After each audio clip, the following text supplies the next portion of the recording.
Gracias, estamos aquí de regreso en esta mesa de análisis sobre las implicaciones de la ley de la industria eléctrica que la Suprema Corte de Justicia de la Nación, pues dictaminó que seguirá vigente, pero obviamente con todos sus asegúnes, con lo que estamos escuchando aquí con nuestros invitados, el doctor Víctor y el doctor Paul. Regresando con ellos, Víctor, si pueden estas llamadas sociedades de autoabasto producir por ellos mismos, ¿por qué nos metemos en medio nosotros? ¿Por qué esta ley con recursos públicos quiere, obviamente, orientar recursos para generar energía a quien puede hacerlo por sí mismo?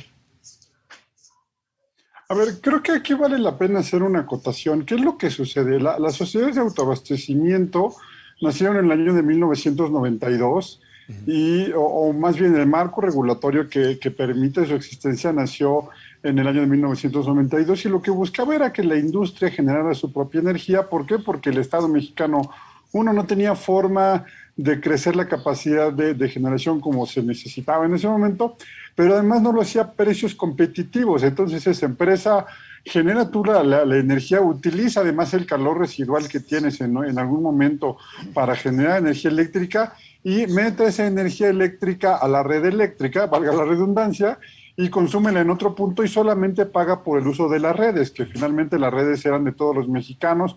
Ahora podemos decir que son de la nación, no son de una sola empresa.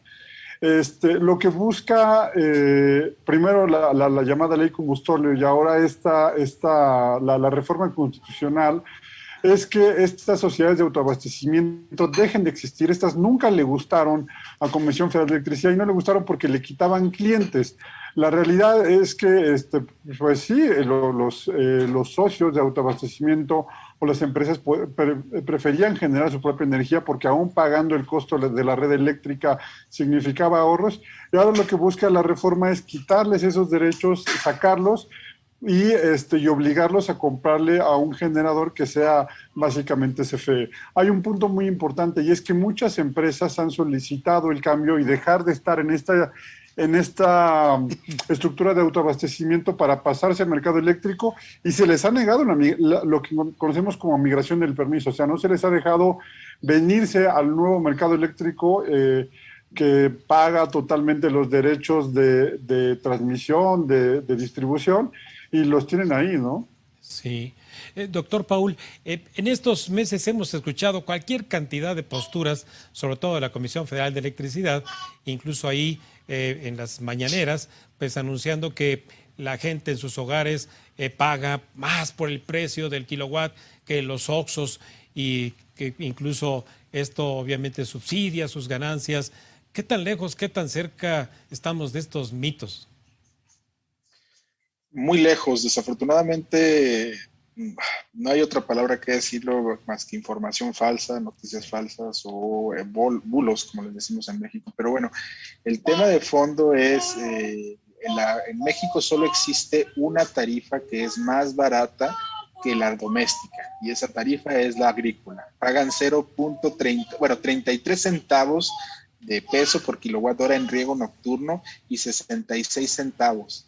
O sea, estás hablando de que pagan entre 30 o 60% de lo que paga un hogar, más o menos. Después de eso vienen las tarifas residenciales y después de eso viene toda una serie muy compleja de tarifas que están, digamos, divididas entre riego agrícola, alumbrado público, comercial,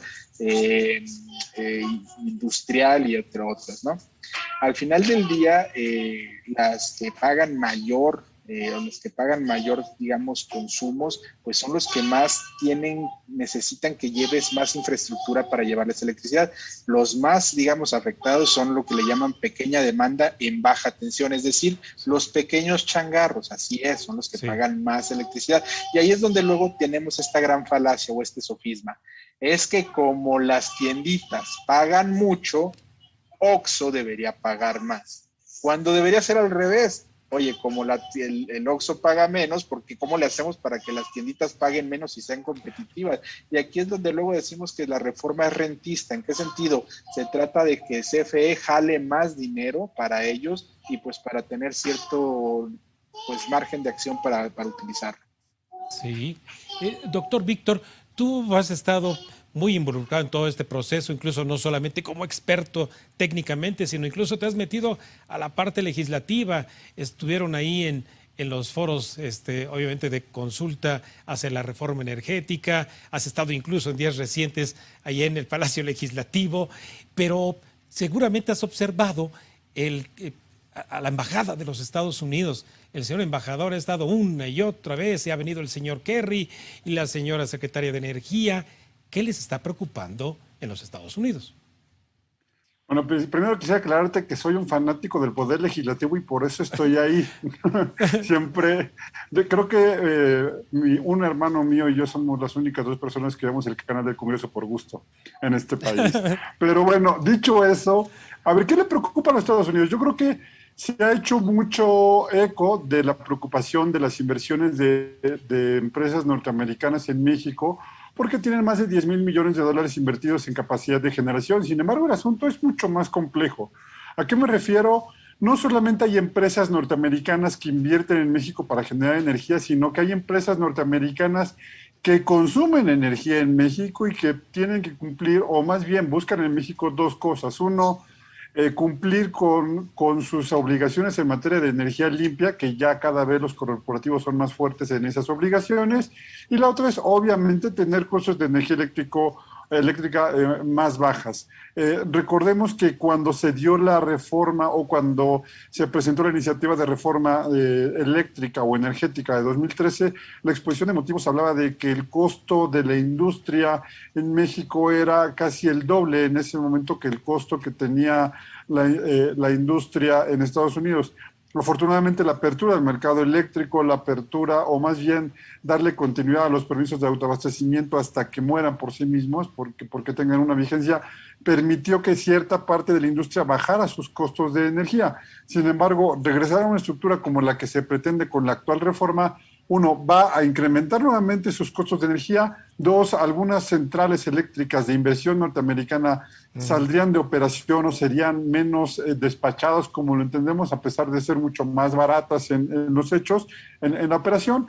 Y el otro punto es que no habría forma de que las empresas norteamericanas cumplieran con sus obligaciones en materia de energía limpia, en esto que es un compromiso corporativo de lucha contra el cambio climático, ¿no?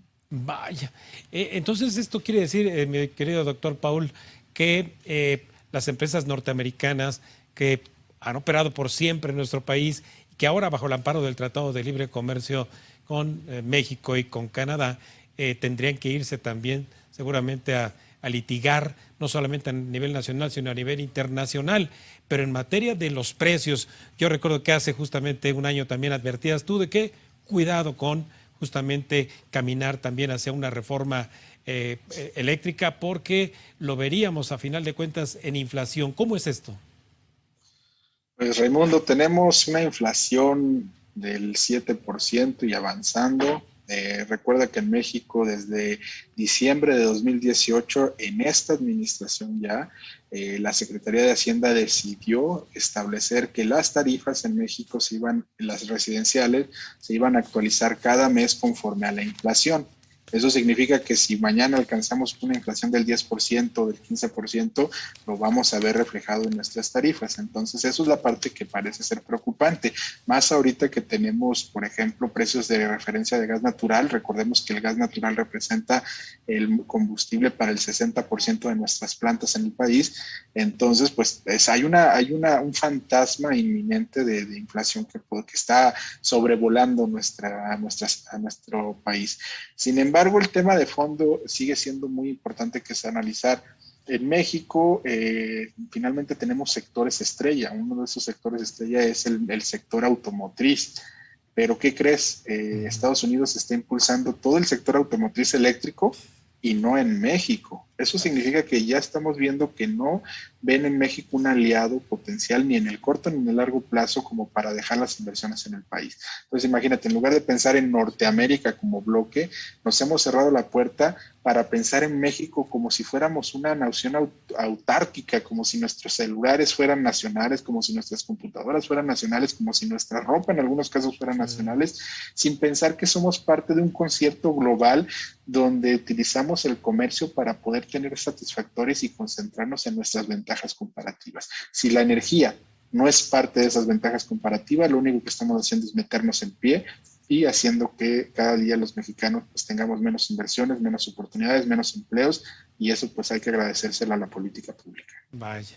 Finalmente, amigos míos, ustedes como científicos, como líderes de opinión ampliamente reconocidos en el sector energético, y no por políticos, no porque tengan ustedes, es más, son apartidistas ustedes hasta donde sé, pero como científicos, como técnicos, dos razones por las cuales esta reforma eléctrica debería ser rechazada o aceptada.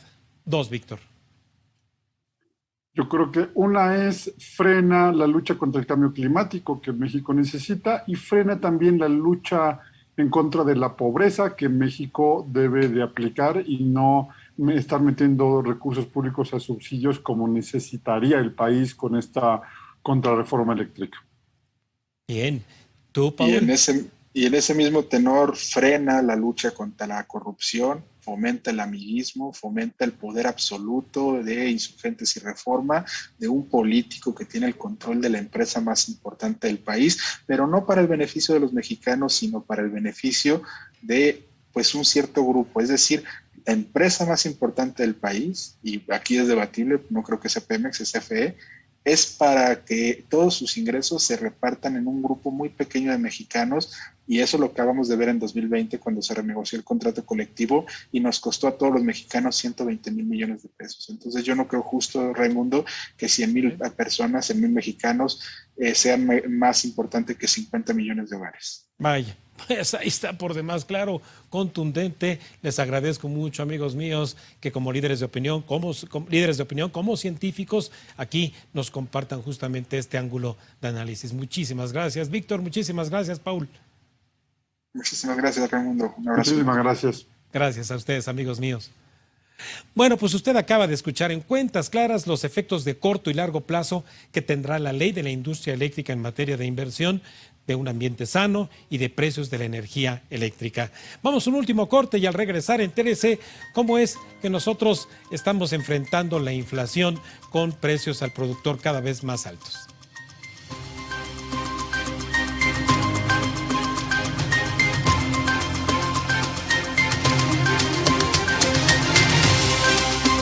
Estás viendo Cuentas Claras con Raimundo Tenorio.